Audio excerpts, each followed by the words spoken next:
X plus 1/x equal 2 হলে x to the 5 plus 1 divide by x to the 5 equal কত? তাহলে x এর মান যখন 1 হবে তখন এই 2 হবে। এটা সমাধান আমরা একটু করে দেখি।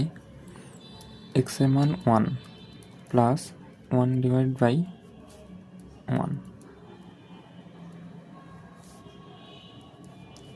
1 প্লাস 1কে 1 দ্বারা ভাগ করলে 1, তাহলে 2 মিলল, এই যে এখানে 2 হইল। তাহলে x এর মান যখন 1 হবে তখন এখানে 2 হবে। তাহলে x এর মান কত? 1। তাহলে 1 power 5 plus 1 divide by 1 to the power 5, 1কে 5 দ্বারা করলে 1ই হবে, প্লাস 1 ডিভাইড বাই 1 প্লাস 1কে 1 দ্বারা ভাগ করলে 1, তাহলে 2। তাহলে অ্যান্সার হবে A।